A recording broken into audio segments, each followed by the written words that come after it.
with your host, Jaden Miller. Good day and welcome to Think About It with Jaden Miller. I am your host, Jaden Miller.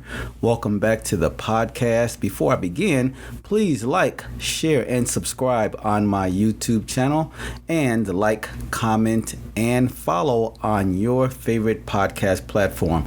You can find out more about me and more about Think About It with Jaden Miller on my website at www.jadenmiller.com. You can find me on all of the podcast platforms: Spotify, Apple Podcast, iHeartRadio, Spreaker, Google Podcast, Castbox, and a whole host of others. So again, welcome back to the show. Today I'm going to delve into this whole Russia-Ukrainian conflict. All right. And the gist of this is to hopefully get Americans to see why this is such an important incident for us to be concerned about. It stems back to previous wars, of course. You know, the unchecked power of Adolf Hitler during World War II. You know, the appeasement by Great Britain and other nations. And of course, the United States back prior to the beginning of World War II, taking an isolationist stance when Germany was invading Europe. All right. And so it's so important that we take a look at history because it certainly gives us a roadmap to what's happening today. So let me give you a little background on this whole Russian-Ukrainian issue. So understand that following the dissolution of the Soviet Union in 1991, Ukraine and Russia continued to retain close ties. All right. You should know that the Ukraine was its own nation back in the early 1900s. All right. And it became a part of the Soviet Union and remained a part of the Soviet Union for many years. And then, of course, with the dissolution of the Soviet Union in 1991, Ukraine again became its own nation. All right. So let's go a little bit further. In 1994, Ukraine agreed to abandon its nuclear arsenal and signed the Budapest Memorandum on Security Assurances on the condition that Russia, the United Kingdom, which is Great Britain, and the United States would issue an assurance against threats or use of force against the territorial integrity or political independence of Ukraine. All right. 5 years later, Russia was one of the signatories of the Charter for European Security, where it reaffirmed the inherent right of each and every participating state to be free to choose or change its security arrangements, including treaties of alliance as they evolve. Well, we know that Russia has backed away from that. Despite being a recognized independent country since 1991, as a former Soviet constituent republic, Ukraine had been perceived by the leadership of Russia as being part of its sphere of influence. All right. So in essence, Russian President Vladimir Putin, and of course, Russia felt as though, hey, Ukraine had been a part of the Soviet Union, had been a part of us for so long that, well, they're still a part of us. All right. But in 2008, Russian President Vladimir Putin spoke out against Ukraine's membership in NATO, did not want Ukraine to join the North Atlantic Treaty Organization, which is made up of many European nations and other nations as well, for the protection of Europe, against invasions, against madmen like Adolf Hitler back during World War II. All right. But then also understand that NATO, the North Atlantic Treaty Organization nations, are right there on the border of Russia. And so Russia is fearful of Western democratic dominance in the area. All right. And what happens then is their sphere of influence begins to lessen. And so that's why he spoke up against Russia, against the Ukraine becoming a member of the North Atlantic Treaty Organization, NATO. So in 2009, Romanian analyst Iulian Shifu and his co-authors opined that in regard to Ukraine, Russia has pursued an updated version of the Brezhnev Doctrine. All right. Leonid Brezhnev was a president of the United Soviet Socialist Republics, or USSR, or the Soviet Union, back during the 70s. All right. Well, it dictates that sovereignty of Ukraine cannot be larger than that of the Warsaw Pact's member states prior to the collapse of the Soviet sphere of influence during the late 1980s and early 1990s. This view is built upon the premise that Russia's actions to placate the West in the early 1990s should have been met with reciprocity from the West without NATO expansion along Russia's border. Again, there's this concern about NATO expansion, about Western influence in Russia's area, so-called area. All right. Now, let's move forward. Following weeks of protest as part of the Euromaidan movement in 2013 and 2014, then pro-Russian Ukrainian President Viktor Yanukovych and the leaders of the Ukrainian parliamentary opposition on February 21st, 2014, signed a settlement agreement that called for an early election. All right. The following day, Yanukovych fled from Kiev, which is the capital of Ukraine, ahead of an impeachment vote that stripped him of his powers as president. All right. So in essence, what happened was Yanukovych, who was pro-Russia, all right, was going against the will of the people. All right. Leaders of the Russian-speaking eastern regions of Ukraine declared continuing loyalty to Yanukovych, all right, causing the 2014 pro-Russian unrest in Ukraine. The unrest was followed by the annexation of Crimea by Russia in March 2014 and the war in Donbas, which started in April 2014 with the creation of the Russia-backed quasi-states of the Donetsk and Luhansk People's Republic. All right, so just to give you some perspective, what Vladimir Putin is doing is he's coming up with this propaganda and setting up his own people in Ukraine to cause unrest. All right. So he wants there to be unrest in Ukraine so that he can step in some way, shape, or form and re-annex Ukraine, to bring Ukraine back into its sphere of influence. All right.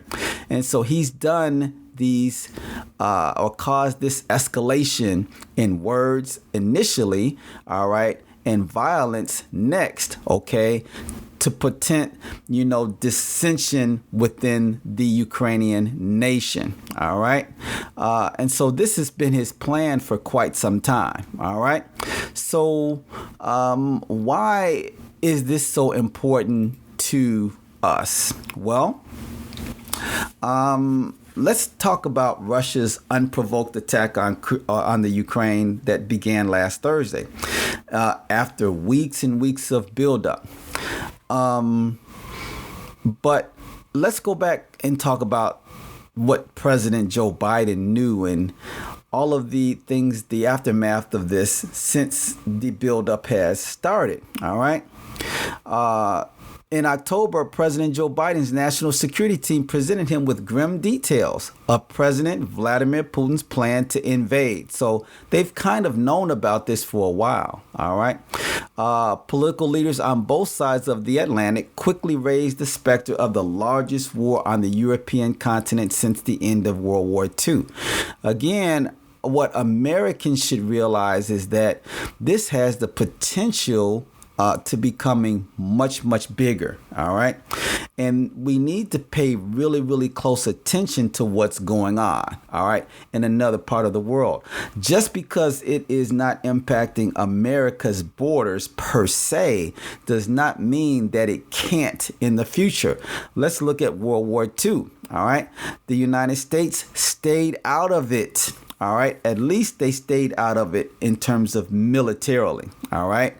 Until about 2 years after it started, the Japanese attacked Pearl Harbor, unbeknownst to the Americans, at least officially. All right. Or at least what history tells us. All right. Well, then, while it didn't come to America's borders, meaning the East Coast or the West Coast, the war still impacted the United States because Pearl Harbor in Hawaii, was an American territory, all right, which then catapulted the United States into the war once it was attacked by one of the Axis powers, Japan, all right, along with Italy and Germany, all right. Well, we decided then to take this isolationist approach to stay out of it, of course, because Americans had been involved in World War I. It was a costly war, all right? And America just wanted to stay out of those types of wars again, all right?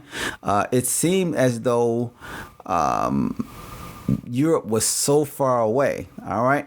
But to be silent like the United States was back then when, in Germany, you had Jewish people being attacked and relegated to ghettos. They were then being sent to concentration camps and killed, all right? Yet the United States stayed out of that, all right? It's so important that we learn from our history, all right? So in the fall of 2021, most Americans seemed unaware of or ambivalent to the impending danger. All right. And this is not surprising. Many Americans no longer remember the Cold War. All right. The Russian invasion of Hungary and Czechoslovakia, or the Cuban Missile Crisis. The Berlin Wall has now been down for more years than it stood, and the Soviet Union disappeared more than 30 years ago. All right. With a full-scale attack by Russian troops now ongoing, it's important for Americans to understand why we should care about what happens to a country very few have visited or know much about. Simply put, the Russian invasion will have a real impact on American national security. And Washington's support for Ukrainian democracy is our best guarantee against war and for the continuation of peace. This is an attack on democracy, all right, the rule of law, and the values the United States has stood for throughout its history. To understand why, you must first understand that democracy has been under siege for the past several years. All right. Freedom House, which follows every country in the world, reported that global political freedom has declined every year since 2006. Last year, its report concluded the countries experiencing deterioration outnumbered those with improvements by the largest margin recorded since the negative trends began. If Russia continues in its invasion and occupying of Ukraine, it would contribute markedly to this global recession. Now, Ukraine was recognized as an independent state by Russia more than 30 years ago.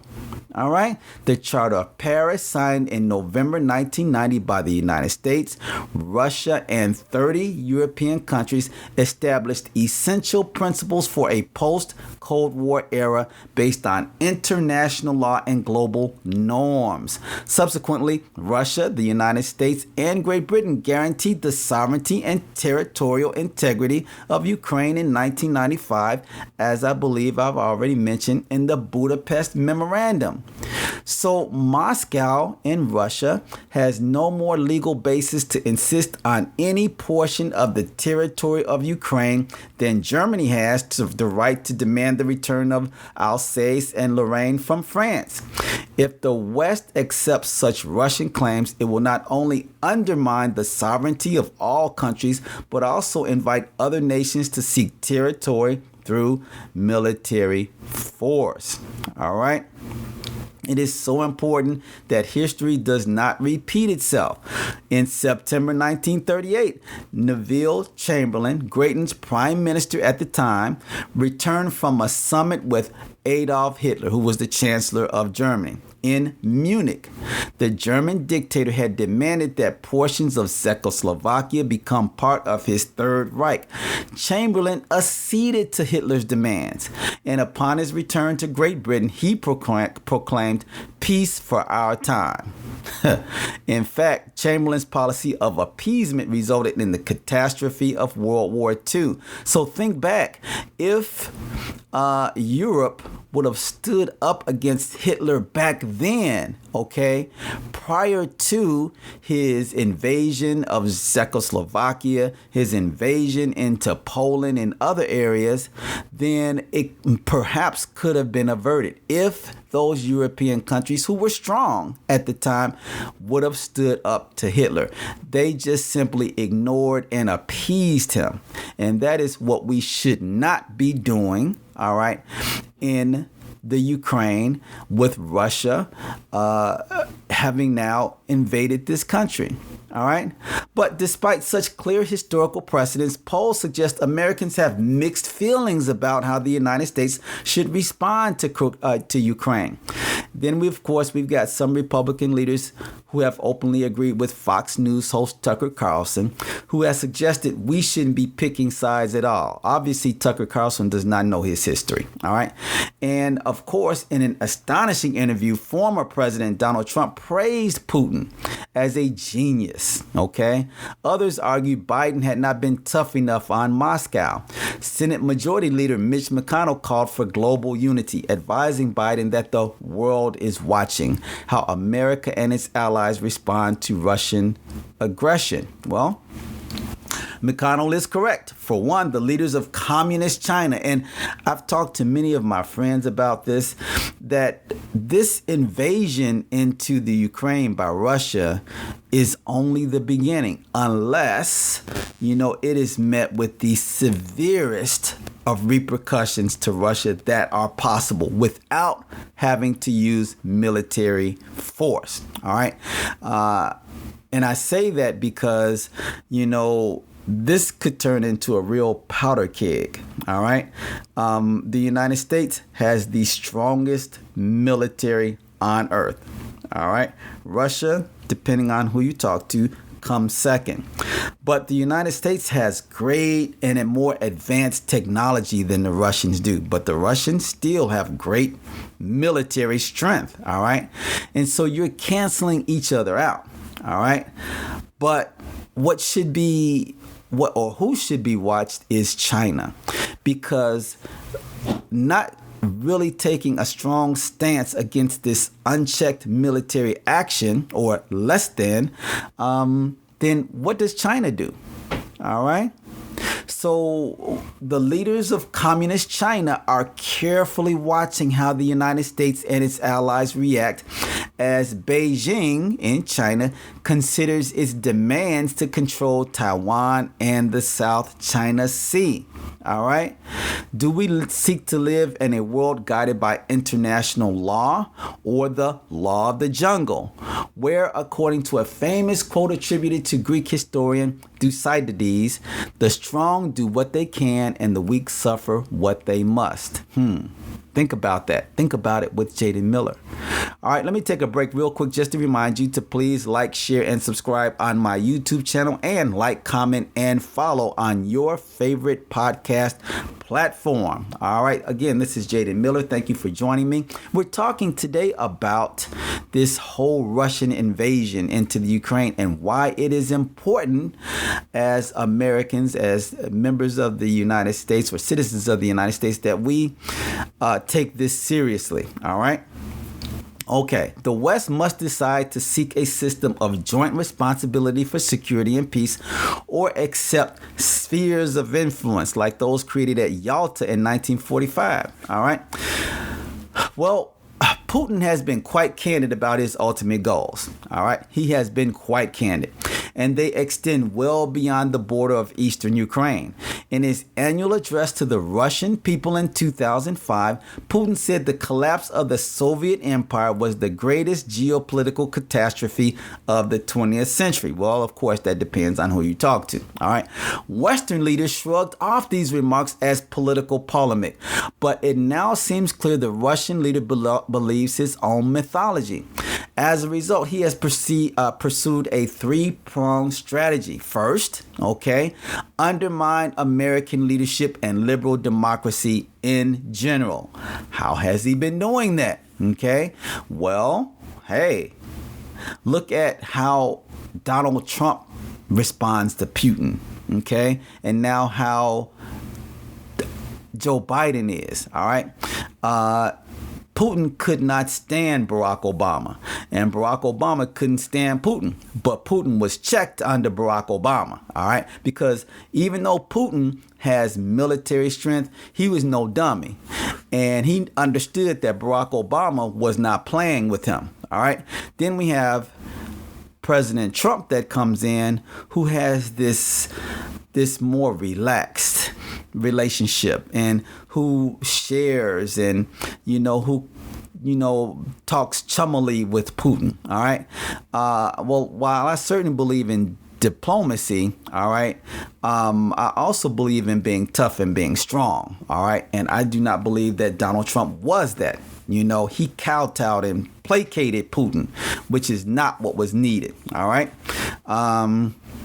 So you've got Putin and you've got Xi Jinping, the leader of China, who have both expressed a shared belief that liberal democracies are in decline and that now is the time to accelerate their demise. How do they do that? By causing disruptions in a nation. Haven't we had some disruptions in this nation? Of course we have. There was the whole craziness of January 6th, when these crazy people walked in and attacked the Capitol. All right. We've had voting irregularities where it's been believed that Russia was involved in the 2016 U.S. elections. All right. And in other nations as well, particularly the United Kingdom. All right. So it's those kinds of things that are happening. All right. Second, driving wedges between the United States and its NATO allies in order to destroy the alliance. All right. So they also cause confusion. All right. So you've got, especially during Trump's administration, you've got the United States and France now at odds, or the United States and Germany now at odds. Not the United States as a nation, but its leadership at the time. All right.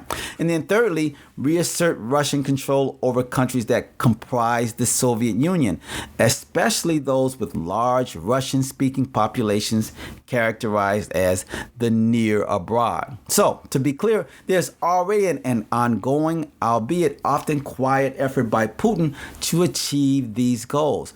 The Ukraine is only one more data point in a long pattern of behavior that includes alleged interference in American and European elections, like I just mentioned, and possibly even the Brexit vote in the United Kingdom. For years, there have been a report of Putin ordering the assassination of Russians living outside of Russia.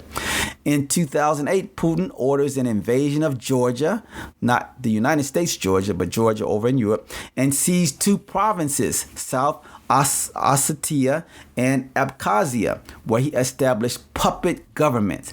And of course, in 2014, Putin directed the invasion of Ukraine and the seizure of Crimea after the Maidan Revolution deposed a Moscow-friendly president. And I've already mentioned him. All right. He also fomented a rebellion in eastern Ukraine that has resulted in the deaths of more than 14,000 Ukrainians in the past 8 years. Putin's claims that Ukraine poses a military threat and is historically part of Russia are clearly preposterous. The Lithuanian Prime Minister aptly describes such analysis as beyond Orwell and Kafka. Putin does, however, fear that Ukraine might become a successful democracy and market economy. If that occurred, it would serve as an example to the Russian people that could ultimately threaten his control at home. All right. So again, we're talking about NATO being right on the border, all right? And if the Ukrainians were to join NATO and become a free and democratic nation, what could that potentially do for Russia?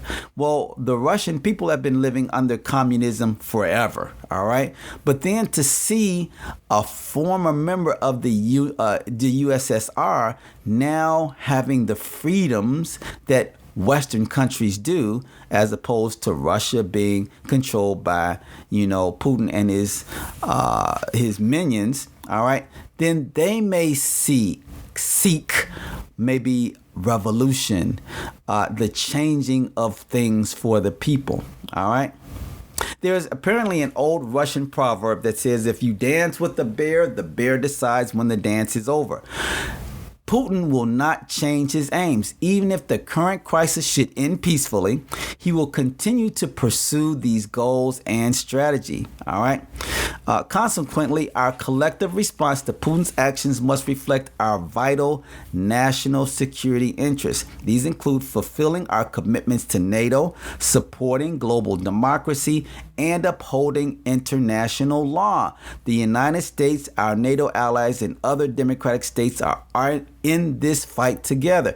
We cannot go back to a nation of isolationism, okay, where we just let other countries destroy other countries because they have a mightier military. That is not international law. That is not how a universal community, a world community lives together. All right, it's not. So one person is a bully and they get to bully the rest of the world. Okay, well, bullies need to be stood up to. All right, and that's what the United States, NATO, and other democratic states have got to do. Russia is large. It is a big nation. But a message needs to be sent because the rest of the world is bigger than Russia. All right. China needs to be checked. All right, which is what the United States has done. Checked their power. Let them know, all right, that if this happens, then there's going to be repercussions for this. All right. Well, NATO is a key part of this whole alliance, okay, keeping Russia at bay because it remains a cornerstone of American national security policy in Europe and globally. NATO was essential to American national security strategy in the aftermath of World War II. All right. This was the basis for the Pax Americana that provided enormous benefits. Living standards have improved dramatically and warfare has decreased. By the start of the 21st century, death due to armed conflict had sunk to the lowest levels in recorded human history. All right. Now, let's be honest. I know that there are people that are on maybe a different political aisle than I may be because I ride the aisle of independent. Okay, so, I would just like to put that out there. I am not a Democrat. I am not a Republican. I am not liberal. I am not conservative. I'm independent, meaning that I make my own decisions and I don't allow political parties to make them for me. Okay, I am a free thinker. All right. However, President Trump damaged our allies' faith in the United States to fulfill its obligations to international peace and security. He frequently criticized European leaders, questioned the value of NATO, threatened to withdraw the United States from the alliance, and suggested America might not live up to its commitments. All right. So now you had all of that going on for 4 years under Donald Trump. All right. And then there are people that have the nerve to say that Putin would not have invaded the Ukraine if President Trump was still president, as if to say that Donald Trump would have stood in his way.